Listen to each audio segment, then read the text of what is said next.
Hello and welcome to another Tax Talk with the Orange County Taxpayers Association. I'm Carolyn Cavecci, CEO and President of OC Tax, and it is my pleasure to have with us today Manuel Camargo with Strategic Planning at Southern California Edison to talk with us about the decommissioning of the San Onofre Nuclear Generating Station, or SONGS. Manuel, welcome. Thank you. Appreciate that, Carolyn. We're pleased to have you here. Now, I grew up in Orange County in the 1960s, so I'm old, but I have very, very clear memories of the San Onofre plant. In fact, in elementary school, we were bused down there and went on field trips through the plant. And SONGS has been a part of the Orange County history really for decades now. So if you could just give us a little background on it and just some history. Sure. So you'll be happy to know we still do tours of SONGS today. And we've had some challenges with the pandemic, but coming up in that late July timeframe, folks should be able to go to our website and sign up for a public tour on Saturdays. So still doing that. But backing up in time, so it was early 60s when we started construction on SONGS. And the first unit, Unit 1, went online in the late 60s in 1968. And then that continued for some time. In the early 80s, 1983, 1984, then Units 2 and 3 came online. By the early 90s, we had to retire the first unit, and then the two units, Units 2 and 3, the bigger units, those continued for many years. We continued to produce clean energy for many years, about 40, 45 years altogether.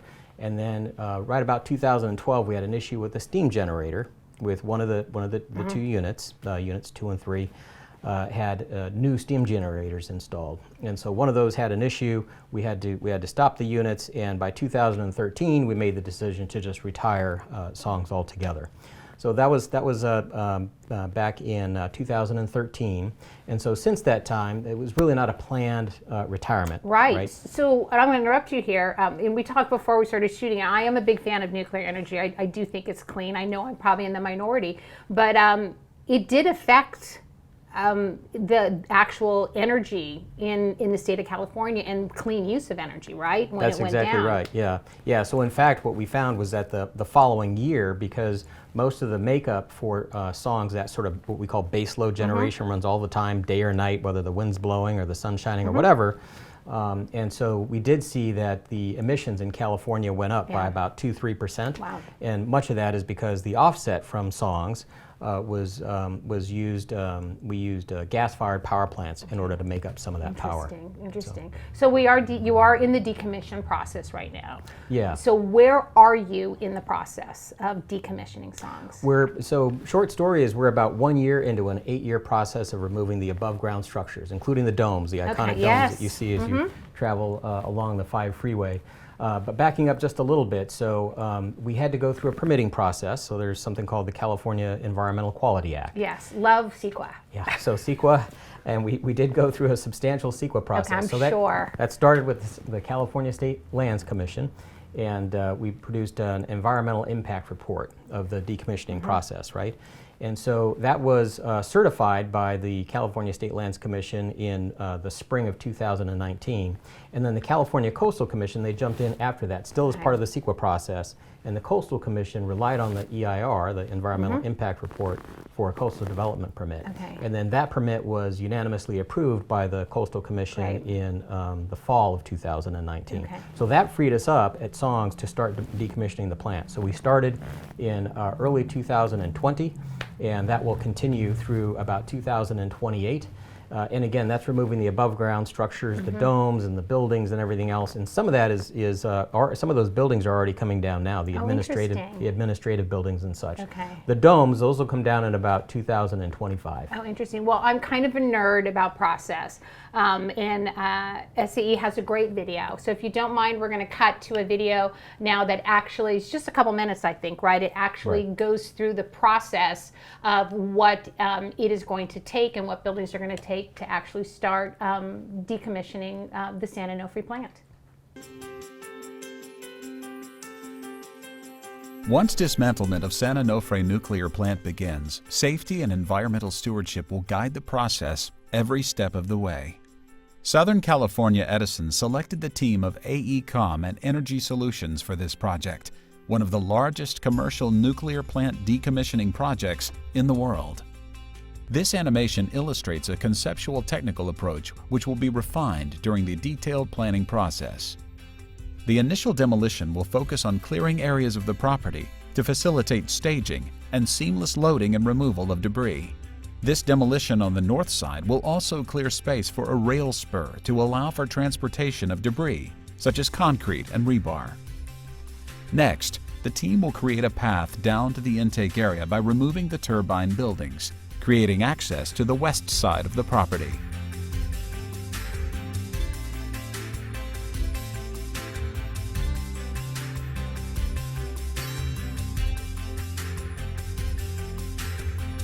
After this work is complete, the buildings between the containment domes will be demolished.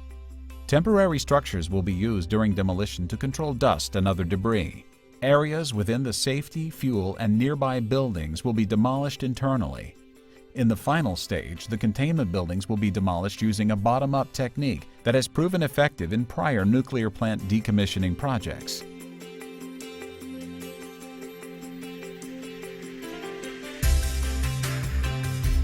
Soil materials will be used to create a level surface, the final step in fully restoring the site for unrestricted use. San Onofre's used nuclear fuel, which is regulated as high-level radioactive waste, will remain on site in a robust steel and concrete storage facility until the federal government provides an off-site facility as required. The San Onofre decommissioning team is committed to environmental stewardship and remaining engaged with the community throughout the decommissioning project.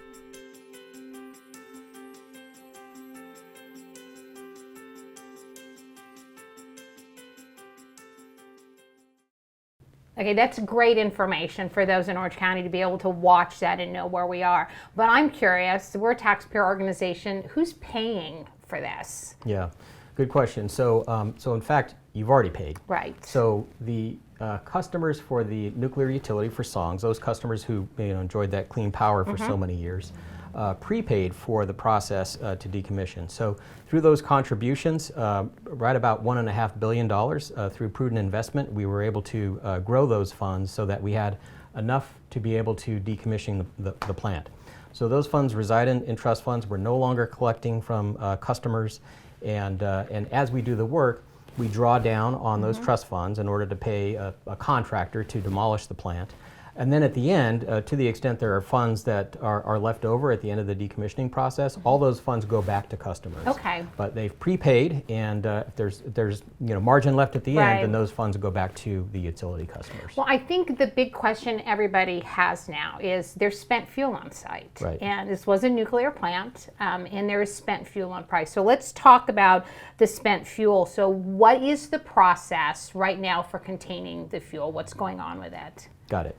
Yeah, so let me give a little bit of background Okay. first, because one of the very important things that we like to try to reinforce with folks is, what is the nature of the spent fuel itself? Because that's important.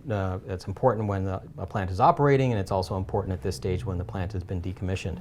So the spent fuel is in a solid state. It's a ceramic uranium pellet. Okay. And those pellets, so it's ceramic format, it takes 5,000 degrees to melt the pellet. And so to put it in context, 5,000 degrees. So molten lava is about 2,000 degrees. Okay. The surface of the sun is about 10,000 degrees. Okay. So right in the middle there is about 5,000. Okay. So we don't have the energy at this point to be able to melt the uranium pellets. Okay. Right. So the fuel's been cooling since 2012. It has not been in a reactor since 2012. So that's an important differentiator, right? Right. So if you've watched the Chernobyl mini-series, Right. it's an operating reactor. Okay. So Okay. we haven't been operating since 2012. Okay. So the first thing to know is that we really don't have the heat to be able to melt those uranium interesting. ceramic pellets at this Okay. point. So once the spent fuel has gone through a couple of cycles and it's basically used up like an old battery to some extent, then what we do is it comes out of the reactor and it's thermally hot and it's radiologically hot. That goes into cooling pools for several years, 5 to 7 years nominally. And then after that cooling period, the preferred mode of storage is what we call passive dry storage. So we take the fuel Pellets. assemblies. Okay. So the fuel assemblies are in a fuel rod. Okay. Each of the rods goes into an assembly, and those assemblies are cooled in the pool for some time. When they're cool enough, then we take those out and we put them into a stainless steel container. Right. We dry the spent fuel. We take out all the moisture, and then we backfill it with helium. So there's it's in a safe environment, if you will, inside the canisters, and then we weld it shut. Okay. And each of those canisters are very robust canisters. I should have brought a piece. I can only imagine. So they're 5/8 of an inch thick, stainless steel. Very special stainless steel, 316L L for low carbon stainless steel, because it's in a marine environment, right? So we need to be mindful of chlorides and all that. So it goes into the stainless steel canisters. Once it's in a stainless steel canister, then we put it into this dry cast storage facility. And the thing to know about that is that, again, during operations, when you have spent fuel pools or when you have fuel in a reactor, you have backup upon backup system to make sure that you keep the fuel in a safe condition. Right now, the fuel just needs to sit. It cools by convection, so it's in these sealed canisters. That's even preferable to having it in a spent fuel pool, which is, again, when it comes out of the reactor, goes into a spent fuel pool. Those spent fuel pools require backup water, they require generators, all that. So in dry storage, which is where we are now, there are no fans, there are no pumps, or what we would call active systems that are required to keep the spent fuel cool. It just sort of cools on its own. And that's the condition it'll stay in. We monitor it. We have monitoring programs, inspection programs that we adhere to per the U.S. Nuclear Regulatory Commission. And our job is really to keep that spent fuel in a good condition, so that when the federal government is finally ready to come and pick it up, we're ready to give up that spent fuel. Okay, so the public should have no concern then, especially down in the South Orange County and North San Diego County. At this point, it's not an operating nuclear power plant, so just the storage itself, it sounds like it's being done. So there doesn't seem like there's a lot of concern, should be concern then, on the public's part. Yeah, I mean, so what I would say to that point, I mean, you can really enumerate all this. So there are 0, actually, emergency action levels in Nuclear Regulatory Commission speak. But there are no accident scenarios that would result in an off-site release of radiological contamination. 0, right, at this stage. It's very different when you had an operating reactor. Yes. But at this stage, when all the spent fuel is in these canisters, yeah, the local public should take comfort in the fact that it's all in these canisters. So it's in the safest condition really possible before you actually put it in a deep, geologic repository for all of time. Which is what I want to get into now, because that's kind of the rub in all of this now. So where are you in the process? And I know this is, a big question, but where are you in the process of moving the spent fuel off-site, and what are the difficulties that you're having right now? Yeah, there are plenty of them. Yes. So where are we in the process? So again, there is no facility to send the spent fuel to at this time, right? So where we are is not being satisfied with that. We developed a strategic plan, what we call, for the offsite relocation of the spent fuel. This is actually one of the projects that I helped to lead for Southern California Edison and the other co-owners of SONGS. So that was about a 2-year process. We brought in a number of leading experts, former Department of Energy executives. We have a former Nuclear Regulatory Commission chairman who we brought in to help advise us on all this.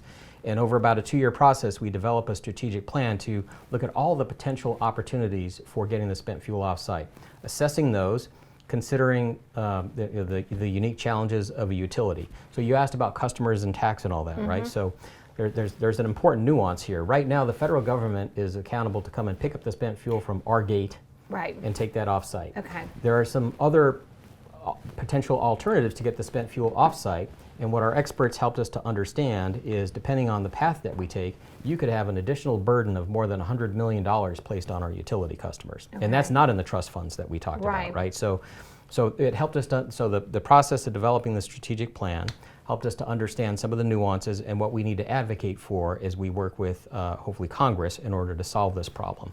So we've developed that strategic plan. We're now implementing the strategic plan. There are a number of different elements, including things that we can do on site to make sure that our spent fuel is ready to give up.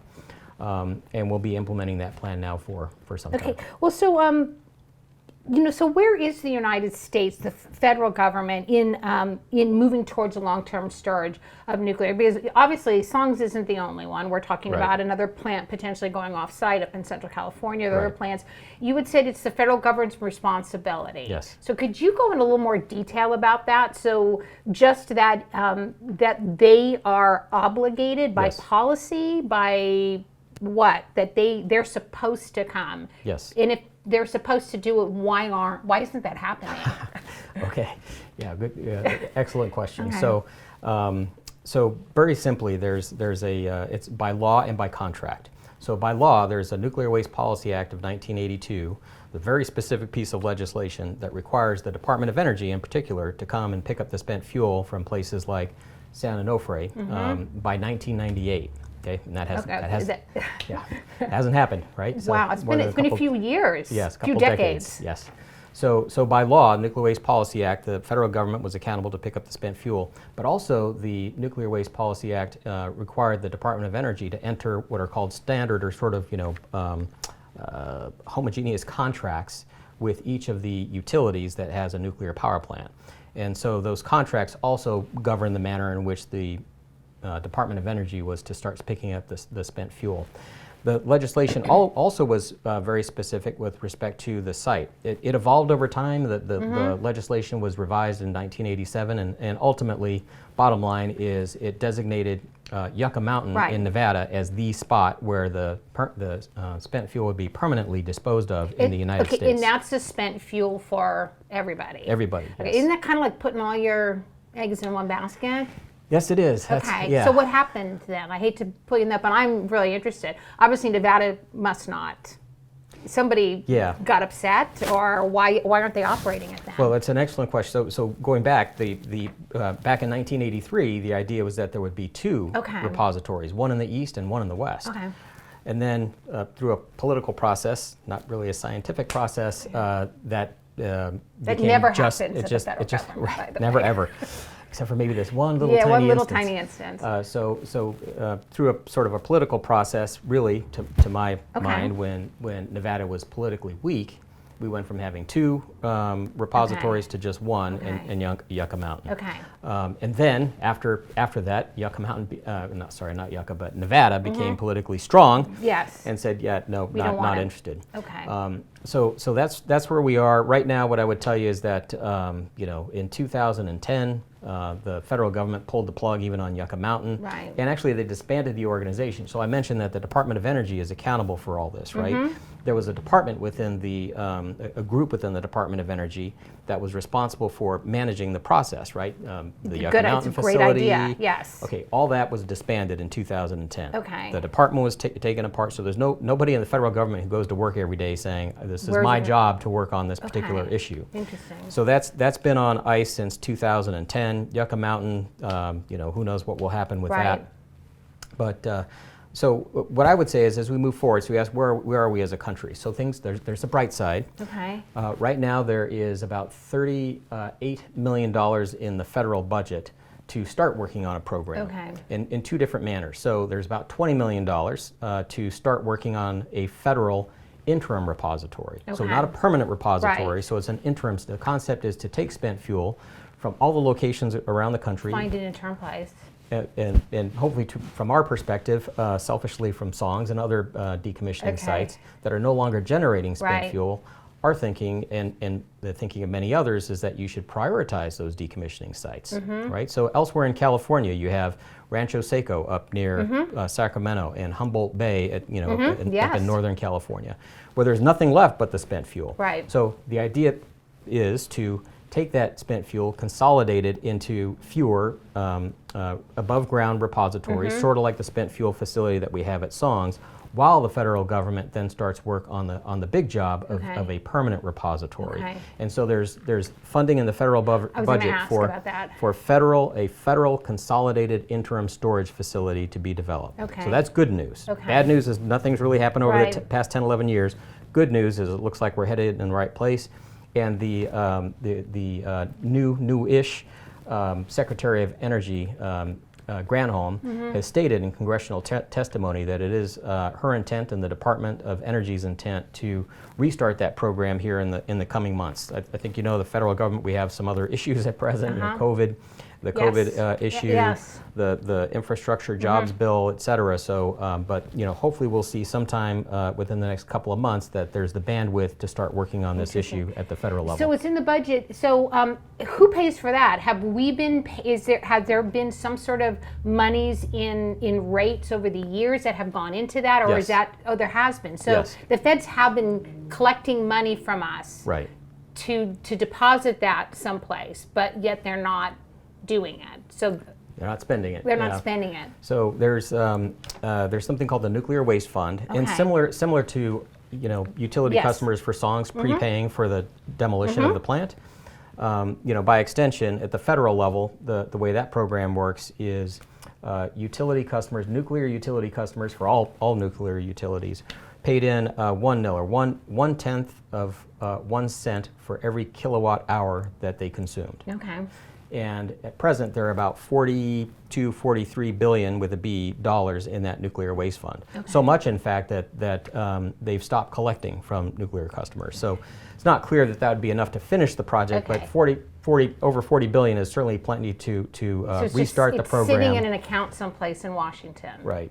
It is, and part of the challenge, so there are a number of challenges. Going back to the strategic plan that I mentioned that we developed, there are a couple of key issues. So one is the funding process. So right now, in order to draw against the nuclear waste fund, that $40+ billion, it requires annual appropriations from Congress. Okay. Right? So that can come and that can go. 2010, they turned off the spigot. Right. And that stopped the program.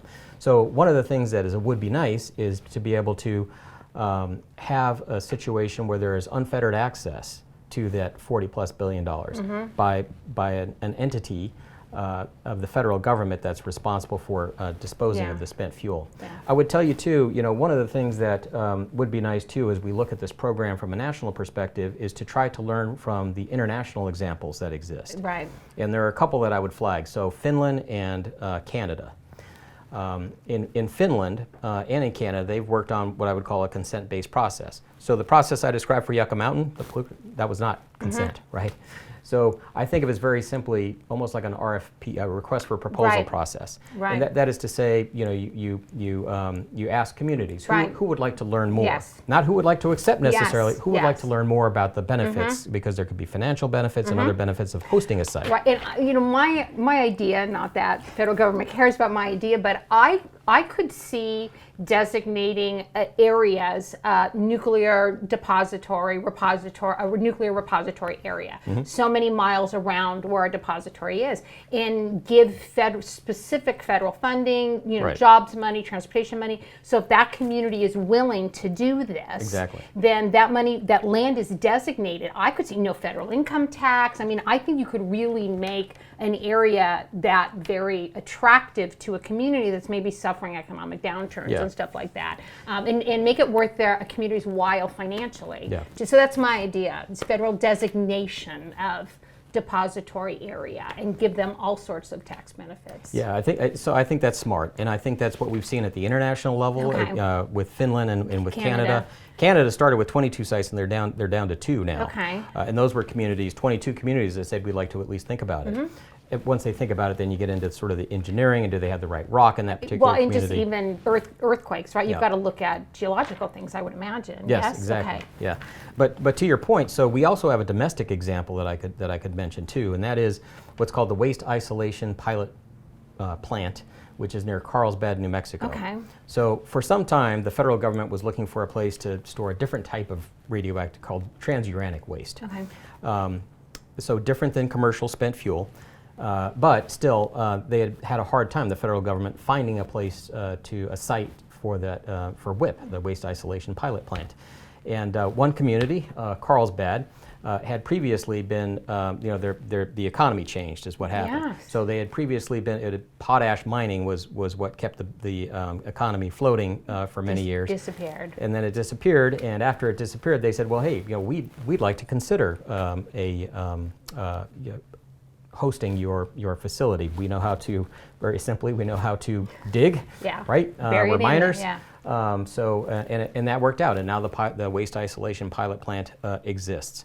So the point is, I think there are examples domestically and internationally that include consent, being able to work with stakeholders and use that as a more productive path forward. And speaking of Secretary Granholm, in her congressional testimony, she actually spoke to exactly that, right? Which she, in addition to talking about restarting the program in the coming months, she also indicated that she believed that it was important to engage with Native American groups, with states, et cetera, as part of that process. I think that's smart. Okay, so federal government likes my idea, and they find a state, and we're ready to go. So what is the process then? Is Edison responsible? So, you know, the feds just come to the door and pick it up? How is that going to get moved? And what is the process of getting it out of your area and moving it? Do we know yet? Or? Yes.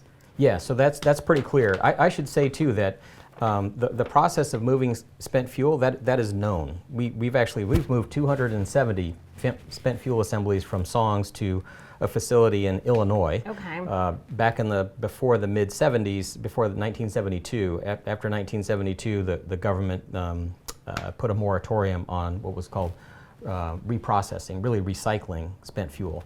The point is, we've shipped spent fuel. We, SONGS, SCE, have shipped spent fuel. Internationally, it happens all the time. Here in the U.S., the Nuclear Navy ships spent fuel all the time. So that is known. The process of getting ready to ship our spent fuel off-site, we just need some of our fuel to continue to cool, even in the canisters. Right. So the vast majority of our spent fuel, we have about 123 canisters, and about 100 are ready now to transport. So if there were a facility available now, we could get rid of the vast majority of our spent fuel right now. The last several canisters will continue to cool over the next several years. So that's one piece. We also have some work that we would need to do on-site, but it's pretty minimal. We already have a rail spur that extends into the site, and so we know that at least for SONGS, we would use rail in order to move the canisters off-site. The Department of Energy also is still working on special rail cars. There's something called the Atlas rail car, and there's a new one called the Fortis, F-O-R-T-I-S-S, rail car that they are developing. The Atlas rail car is already in the prototype phase. It is designed to hold the canisters of spent fuel, and they're very robust packages. They're designed so that even severe accidents would not result in a release, which is not the case with other types of things that we transport here in this country, like chlorine, for instance. So it's the type of package that would survive a crash, survive fire, submersion in water, all those types of things. So that's in development, and that's in the prototype testing. So we really need the government to provide a facility for us to send the spent fuel to. We'd be able to use the rail cars that are under development by the Department of Energy, and then again by the Nuclear Waste Policy Act. The federal government would come to our site. It would be our responsibility to provide the spent fuel in a proper condition, and the canisters that we use, that the spent fuel is already in, are designed for both on-site storage and off-site transportation. Okay. So they're pretty much ready to go onto a rail car and move off-site. We just need to get them moved off-site. So what is going to happen? I know a lot of people in South Orange County are going to want to know what happens to the land after it's decommissioned, and I'm assuming the Marines are going to come back in and take possession of it, but can they do it now, or do they have to wait until everything is off? So what is that process going to look like?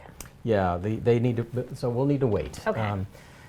I mentioned that the current deconstruction process is the above ground structures. There are some below ground structures. There's also the spent fuel storage facility. So we need to get the spent fuel offsite in order to be able to restore the land to a condition where the Marines and the Navy can use it for any purpose, right? Unrestricted use. In fact, you'd be able to, grow crops, raise cattle. This is by NRC designation.